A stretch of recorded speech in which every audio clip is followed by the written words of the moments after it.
welcome you to Drunk Book Club.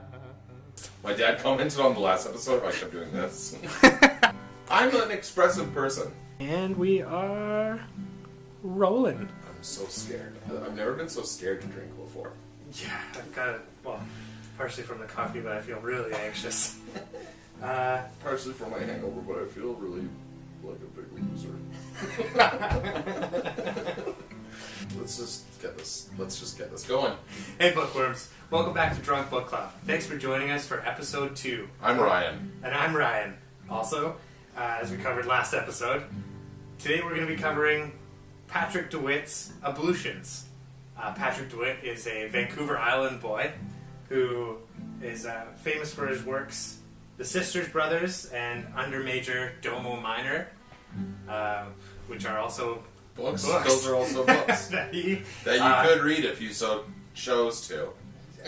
We haven't even started drinking! Today, if you've read the book, which Ryan will synopsize in a moment, Jameson's Irish triple distilled whiskey plays a major role, which is what we'll be pairing this lovely book of literature with. Let's get started. Let's do this. Oh, I love that. I love that sound. We're gonna try and drink it. We're doing shots. Yeah, no, I was just looking in it. You can see it's whiskey colored. It's got a real smell to it. Whiskey nose. Yeah. Alright, cheers. Here's to 12 more of these. Oh, that's gonna be a long night. Oh, that was actually pretty nice. Sorry, I didn't realize you were going to be such a baby about this. I got a little tummy thing, okay? Leave it. IBS? Excuse me. Oh, gee. Okay. Ryan, would you like to Yeah, maybe cover what the limp finish? Okay, go ahead. So Ablutions is a book about a bartender that lives in Hollywood, works at a really seedy bar. He's an alcoholic, a pill popper, and it's sort of broken up into 4 segments. The first one builds up these characters around the bar, just as regulars, and how much he hates them. And the next section of the book is his after his wife leaves him, his sexual escapades in the bar, which are Sexcapades. so gross. And then he goes on a little road trip, which is grosser. The book It's really continually gets grosser as on kind of all levels. yeah. I'm going to read the back of the book. I think this is something that we should start doing. Mm-hmm. In a seedy Hollywood bar, a whiskey-loving barman is struggling to compile his notes for a novel. I don't think it mentions that in the book. Not once. Just on the back. Drawn even further into the nocturnal world of the bar's clientele of drifters and losers, with their jealous squabbles, delusions, and casual sex, he comes to realize that escape offers the only chance of survival. And this, the thing that stood out for me the most in this book is that it's all written in the second person. So that Hollywood seedy bartender is literally you the entire time. Yeah.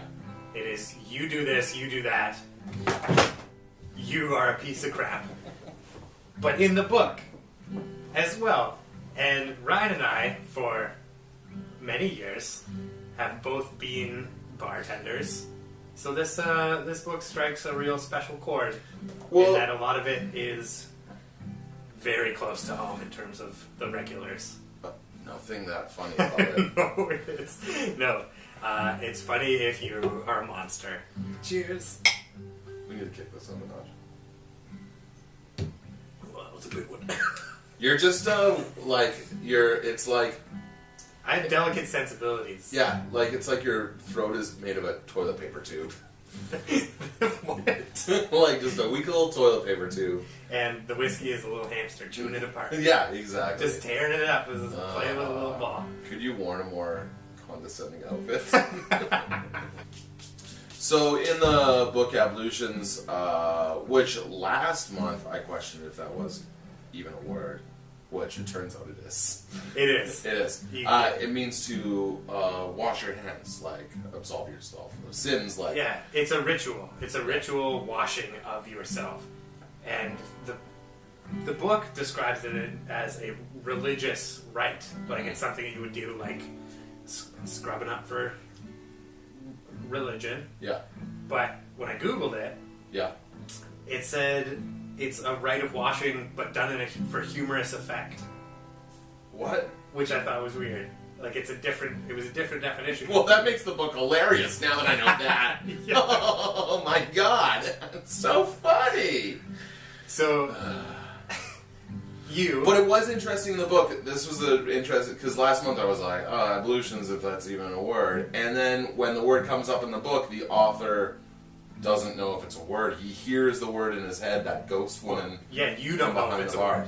Bar. You don't know. Well, you don't know. Like you're, you in the scene, you're bartending, and you walk past this haunted row of bottles in the bar, and you perform this weird drunken ritual every day where you wash your hands under very cold or hot water, and you see if you can count the cuts that you've accrued with your eyes closed, and then the word ablutions pops into your head while you're doing this, and you can't remember if you've ever even heard that word before. Yeah. And then you look it up later and are very disturbed by it. Which is also weird. Like I've bartended since like 2000, like many years, many years.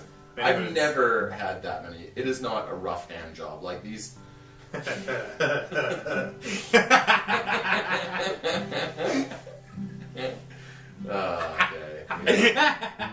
The whiskey's starting to say, it's not a tough job on your hand. I have the hands of an infant.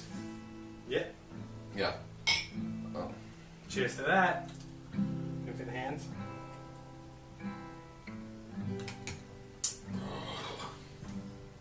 How you doing? Well, this is a regrettable experience. Yeah. Yeah, you don't get that many. I mean, sometimes I do.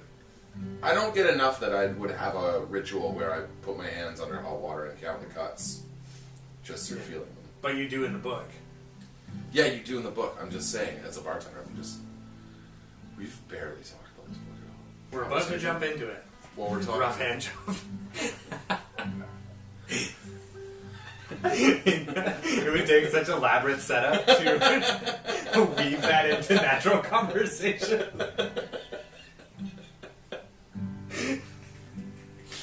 Oh, I'm sweaty. Yeah, I feel good. Oh my god. That was quick. That's too That's too much. So as we mentioned before, the book is written in the second person. I feel like maybe we should read part of it. Just so...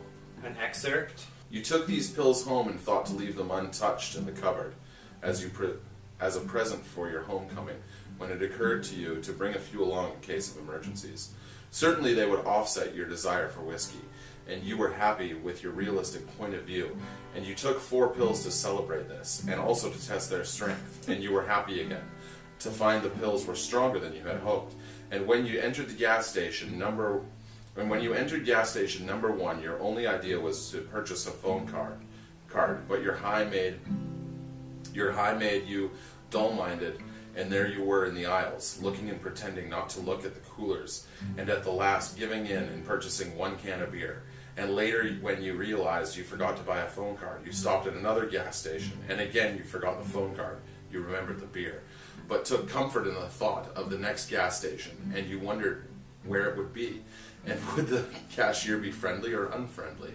And you felt an uncommon patriotic shiver as you considered the country's innumerable gas stations and markets and rest stops, small businesses thriving or going under, the owners gambling their very lives on customers like yourself, traveling in need of a single can of beer and forgettable phone cards. And you looked forward to the next gas station number 3, and you drank your beer down so that you might meet up with it sooner. That's one sentence. That's one sentence. That's one sentence. And it's so beautiful. It's just this, but it is also, I think it's also like a bit like his life, like going from day to day at this bar where he's like that bar is the gas station, and each day he goes in with this like like this different intention, but he just ends up getting drunk instead. It's a completely unwarranted and misguided optimism. Yeah, that he faces every situation with, and then just makes the worst possible decision. No matter what. Yeah, yeah. No matter what. It's terrific. Anywho, as Brian mentioned, the book is kind of divided into 4 parts, with the first kind of really setting the scene of the fixtures of the bar, all the regulars, him and his behavior, the owners, the manager, and I'm kind of drunk already. Me too. Okay. Who was your favorite character in the book, other than myself? Than yourself. I like the manager, Simon. Simon? Yeah. He's great. Because he's constantly trying to crack down on you while maintaining a friendship, and he always wants to give you the benefit of the doubt, even though you take advantage of it at every possible turn. But then he also knows at the end, there's that somehow drunken you. The veil has fallen. And just switches everything around and gets the best of him. Yeah. He's almost the antagonist, he's one of the antagonists, but he's just trying to get along, and you keep ruining everything. I keep ruining everything? Yeah, in the book. Oh, wait. No, I didn't hear.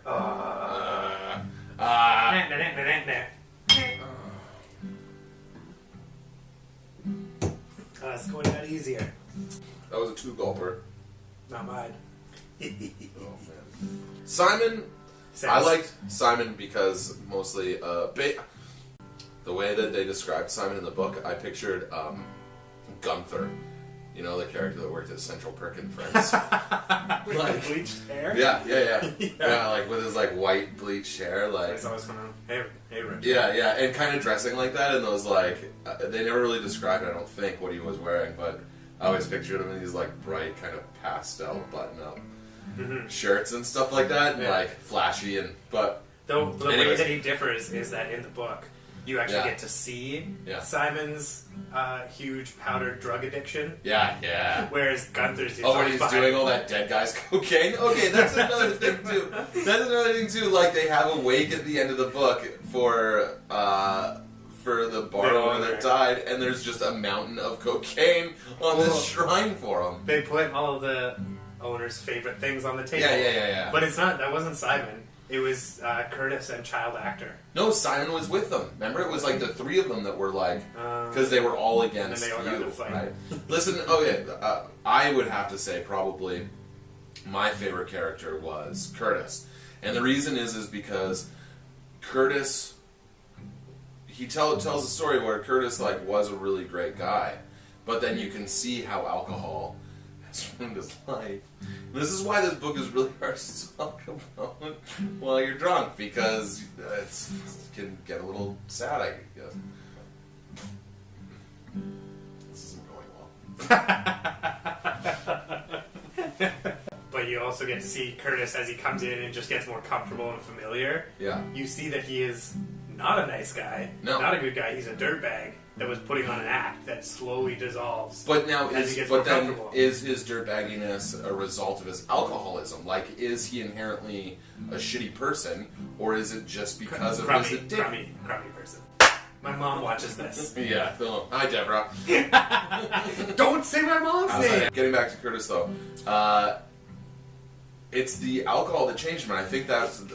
I don't think it is. I disagree. No? I disagree. I think we all have inside of us this potential for addiction that can change you as a person.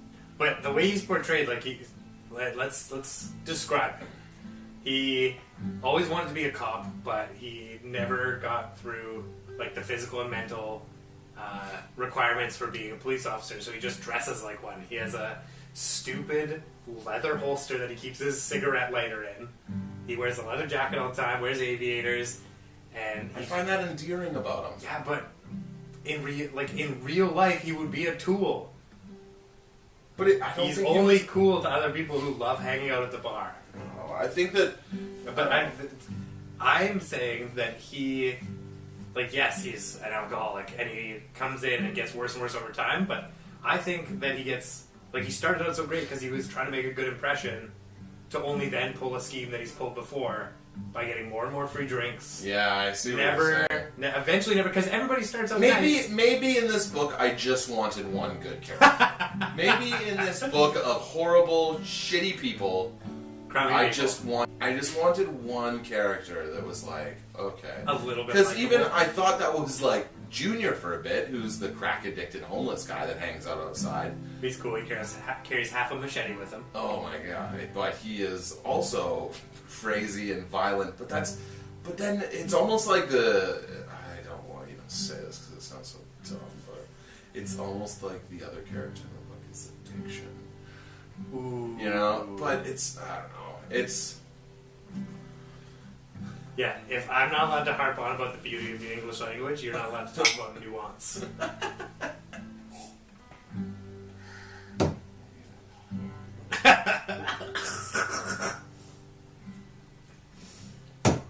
We're gonna run out before we finish the show. Woo! Yeah, but I think Curtis, honestly, like he came in, he got worse and worse over time, and what really is clear, like, throughout any of the interactions that you, bartender, book you, has with any of the regulars is that he's really just going through the motions. He doesn't want any part of it. He is somehow doing the only thing that he knows how to do and really, like, putting up with people, which is that's what's going on in the first part of the book, is that he's doing his job, putting up with the people that he hates, and drinking nonstop. Yeah. Like, so every day he drives home drunk. Every day. In his, what's the type of car? Oh, I don't remember. Oh, he had a magic, his car was magic because he never got arrested for a DUI. But it was a magic like K car or magic LeBaron or something like that. Oh yeah, it was a LeBaron or something. Yeah, and so he drives his magic LeBaron home after the bar closes every single night. And in part one of the book, goes home, goes to sleep, and like the first time it describes his home life, you find out you have a wife, you're married, but your wife doesn't know that you drink like 17 hours a day and pop pills indiscriminately. Oh yeah, and so then to his hide this, Tylenol addictions. He's got like a geocache set up around his house of Advil because his wife doesn't want him taking Advil because it's so bad for your liver. So bad for your liver. You are so gross. Hot mess. Yeah, so he's just got he's mastered silently throwing up in the shower. Oh. And then popping a bunch of indiscriminate pills and then taking on the day. Yeah. That's the first time you almost see everything through a sober lens. Yeah. And Simon calls and he's sober-headed enough to talk to him straight. And so Simon reveals that there's a bunch of stuff that you as the reader, not you as the book that you don't know because that are happening because he's so blackout drunk all the time that you are literally forgetting stuff. Yeah. But Simon's like, you've called in the last 3 nights that you haven't even been working, and you keep saying you're quitting. Like, I need to know, man. Are you coming in tonight? And you're like, what are you talking about? Yeah. Of course I am. It is so cool how he wrote it in that second person. So you blindly follow every action. Yeah. You are literally in the mindset of this person the entire time, following with them, and you're blind to the outside world just like they are because you are ignoring everything else. You are just absorbed in everything you are doing. And it is amazing how he wrote it that you're so consumed that you just it's like there's this veil that while you're reading the book there's this veil that you only get to focus on this on yourself and when that part happens and then that kind of breaks down you're just like maybe they called when I first started reading it it was supposed to be funny but it's not funny at all. Dripping with dark humor. Yeah, no, it's whoever real. Whoever wrote this never bartended. It was Patrick DeWitt wrote it. Whoever wrote this, Patrick DeWitt, I think, is the author of the book. So it's not like if I ever find who wrote this, yeah. You know what I'm gonna do? What are you gonna do? I emailed Patrick DeWitt once. He never got back to me. Did you actually? I tried to. He never. Did you try to email him, or did you email him? I emailed his publisher. What'd you say? Said I wanted to hang out. What? No. I said if he ever came back to Vancouver Island, I wanted to hang What? out. Yeah. Why did you do that? I don't know. Was it after reading this book? No, it was after reading one of his other books. I was just like, he sounds like a cool guy. Do you want to hang out? I was like, hey, I'll tell you if he's ever in town, I'd really like to get together. Can you pass this on? Because I can't find him on any social media platform. Yeah, because there's psychotics out there like you that are like stalking him. That's so weird. Patrick, Hey, do you want to hang out? Patrick, if you're watching this, He's not. Patrick, come on, man. Answer my email. Oh yeah, I thought reading the whole book, the whole entire time, start to finish, that the you in the book was Patrick DeWitt. Because he lived in Hollywood. I assumed that, and it said... I don't think he did live in Hollywood. No, it did. It did say that, yeah. He did. Do you want to look it up on Wikipedia? I No. can't believe, as Patrick DeWitt's fanboy #1, did he want to hang out? I can't believe you didn't know the basic didn't fact that he feel lived weird in at the Hollywood. Yeah. This is what Drunk Book Club is all about, though. We're at So- the meat. We were too sober to start the episode. And now we're at the meat. So in part 2...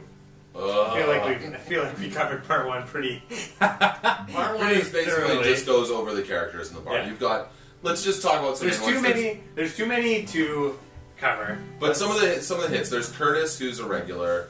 There's the child actor, who I don't think you ever get a name for, but No, he just calls him child actor. Child actor. He's a washed up nobody who was famous as a kid in Hollywood and is now on what he describes as a suicide bender. Yeah, yeah. Picture your Haley Joel Osment. Leave him alone. There's Simon, who we talked about. He's a bar manager. You kind of look like a little Use shriveled that. Haley Joel Osment. I hate you. There's Can you just Simon say as you- extra for me for a second? Hey, get your papers here. Nah, too much. Okay. There's Merlin, who that's just what he calls him. Who there's a good part. Where he forecasts Simon's death. Yeah, we'll talk about that in a second. Merlin, I've just written down chain-smoking wizard. Yeah, accurate. Sam is the cocaine dealer for the I bar. liked him too, because he brings his kids in. Yeah, Sam and his family would come in so that Sam could sell drugs to everybody. There's the teachers. Which Sam was here right now? Therese and Terry, who have matching tattoos. There's Monty and Madge, who just love vodka and are drifters. Oh, but Madge never spoke. Madge never spoke. And then Monty was hanging out with that. Joe comes in, who is an erratic simpleton, but Monty falls in love with him. Yeah. So they have this very, very strange relationship where Monty is just all about Joe, but he's also with Madge, who ends up being, like, you find out towards the end of the book. Actually, no, that's too much of a spoiler. Never mind. Read the book. Read the book! There's Brent, who's the unhappy doorman, who's like 5'5" and just pure muscle. It just keeps... There's so many. Okay, we've gone over enough. Anyways, the second part of the book, right at the end of the first part, his wife leaves him. And then the whole second part, which is smaller, but still... It's very, very PG-13. It's very just him sleeping with weird people that come to the bar. In the most disgusting of fashion. Like... Depravity. Depravity abound. The arcing part of the second part of the crazy sex tornado is that Merlin comes in. Oh, yeah. And Merlin describes himself as having... was it SPN? ESPN? Extrasensory perception, where he describes in detail Simon's death. And Simon as a drug-using narcissist. Which is 6 months down the road or so. Yeah, it's like in September 18th? September something. Yeah. He's like, this is when you're gonna die, this is how you're gonna die. And Simon is just this crazy, drug-fueled narcissist who loves himself so much, and then, like, that's the arc where it's just, like, going towards that the whole time.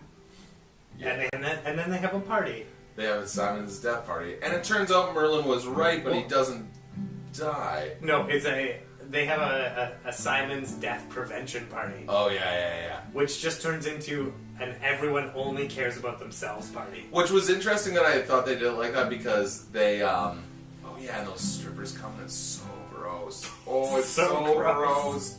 It's so gross the whole time. I don't understand, like, he describes Simon's death as, like, happening at his house in his, like, little doorway. Being shot, you fall down, a red Why would you have that party at your house then? Yeah. Like, I feel like step one is to go somewhere else. Yeah, so that's an arc that it kind of follows for part 2 of the book, where he's just on a disgusting, self-destructing. And you, like bartender book you, don't enjoy a single thing. No. And you also have hepatitis. C. Which it doesn't talk about you mentioning to any of these sexual partners. No. And then one time intentionally trying to give it to somebody. Oh yeah, okay, so there's a great part of this book is how creative Patrick DeWitt gets with describing gross things that happen or that this guy does. One of them is mixing a drink and then you drip a little bit of your blood and it's described as knowingly trying to give hepatitis C to child actor. And it's just the grossest. I feel like you just lash out. Like, you have this really misplaced sense of justice, and it mostly revolves around you. So, like, in that situation, child actor mistreats you or says something stupid. Yep. What's it called? That'll do it. And so, to get back at him, you put some of your blood in his drink. Yes, I see what you're saying. I think that It also speaks to your character as not having any sense of repercussions for any action that you do. I'm going to pour us another one. You ready? Please. Because I'm going to ask you again what I asked you before the camera cut out. Is I've got a name in my head to call the bartender. Mm-hmm. The character, you, in the book. Now, his given birth name or a nickname? No, his given birth name. Why? Okay, all right. So you have a nickname in your mind now for him? Well, What's the nickname? I don't want to say it. What is it? You're not into it. It's Rosie. Rosie. Rosie? Okay, that was. Why would you ever? I looked at a chair over there covered with flowers. Okay. All right. Do you have a name in your head? Yeah, but it's not like a fun or creative name because he's not a fun guy. No, it's not. It's just a name. Yeah. Okay, you know when you look at somebody and you're like, hey, I bet you that guy's a real Dan. You know, he looks like a Dan. That guy's name is Dan, you know? Well, I have a name. What do you mean, you people? I didn't say that. I didn't say you people. So I have a name in my head for this guy. Okay. And we're going to say it on the count of 3. Okay. It's not a special name. It's not creative. It's just a name. But we're sure building suspense for it. And I feel like... Are you ready to say your name? Yeah. One, two, three. Rick. Brad. Oh! Okay. Brad and Rick. Very like... like, I feel like those are the same name. Like... It's monosyllabic.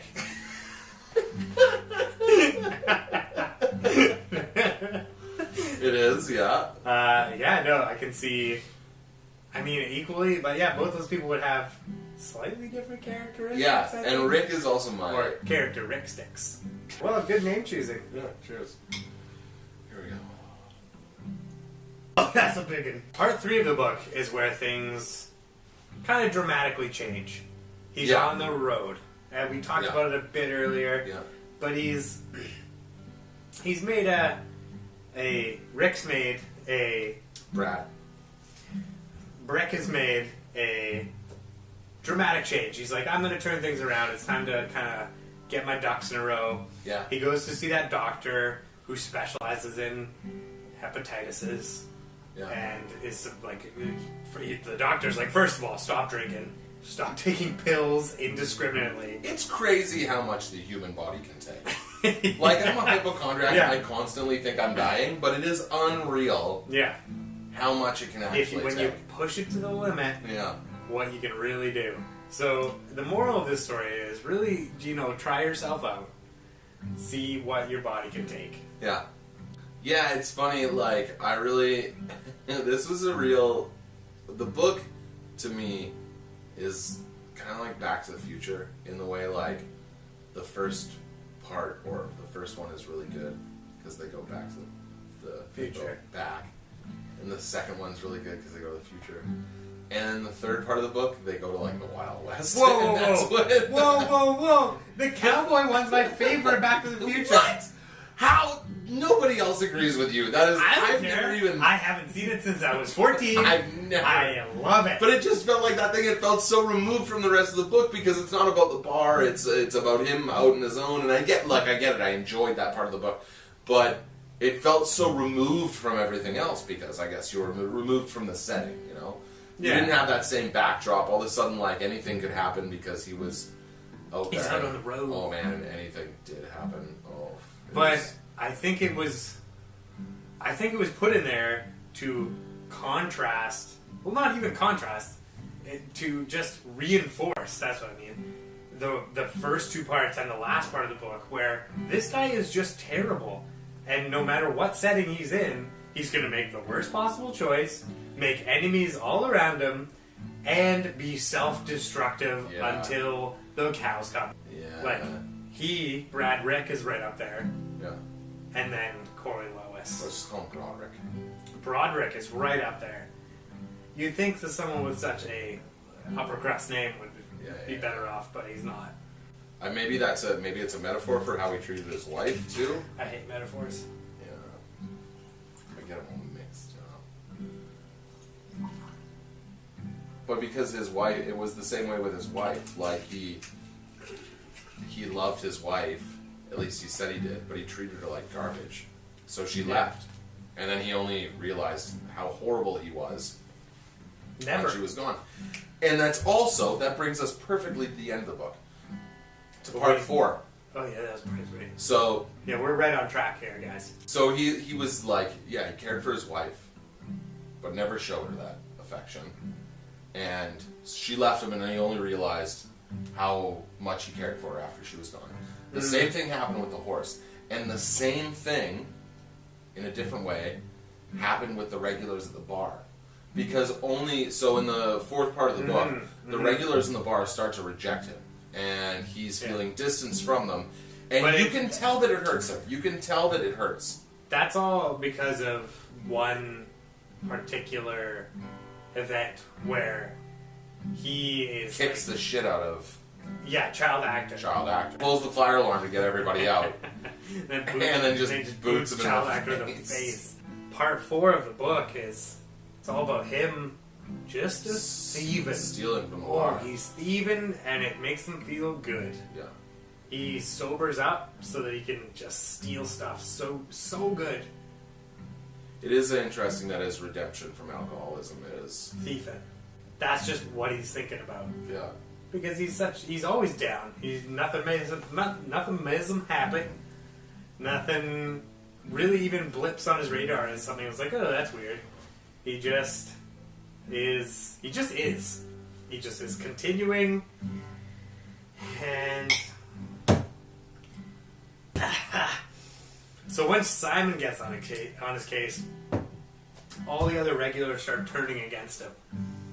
And that's where he starts to realize, like you were saying a second ago, that he does care. He does care. He does care about how those people feel. Not only does he care, but I felt it was it was the most important thing to him, because that's all he has in his life. Well, and it was also because now it's official, because now that they don't look up to him, his false sense of superiority is gone.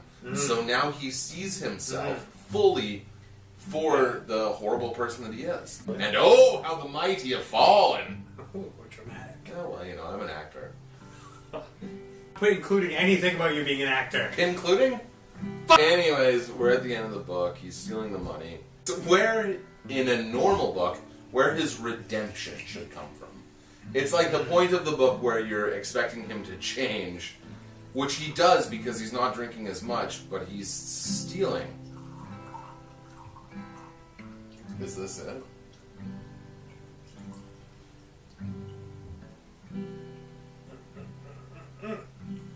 Everything makes me feel weird. Everything in this book makes me feel weird. And you have somehow made this go on for what feels like days. Why are you rambling? Are you rambling because you have nothing else to say? Because that's what it feels like. I don't know. Just that it's just that I thought it was funny. Okay, maybe? Is that, like, are you just gonna read the book? Or are you just gonna... Is this called a drunk book summary club? You said earlier you don't like metaphors? Well, I feel like that's the whole point of what we're doing. I don't even know what this book is about. I don't even know this book has no resolution. It ends with him. So, this has been Drunk Book Club. Let's just go to sleep. This has been Drunk Book Club. Thank you very much for watching. This month's book was Ablutions. I hope you read it. If you haven't, you should. I'm so tired. I'm sorry for Ryan being as drunk as he is. Hey! And we'll see you guys next month where we do another book and we drink another booze and... Give us a like, subscribe to our friends and faces, share us to your enemies. Love you. Good night. Hey everybody, my name is Ryan. Okay. My name's also Ryan. We're Ryan and Ryan. That's Ryan, I'm Ryan. Thank you so much for joining us for this episode of Drunk Book Club. For our next episode, we're going to be reading The Art of the Deal by Donald Trump. That's the next episode. We're going to read it. Entirety. We read it cover to cover, ghostwriter and not. We're not scared of no ghosts. We're not scared of no ghosts. We're not scared of no ghosts. Check out the next Drunk Book Club, because we aren't afraid of any ghosts. Check us out on all the medias, Instagram, Facebook, and subscribe, like us, share us. We love it. See you next episode. Thanks for watching Drunk Book Club.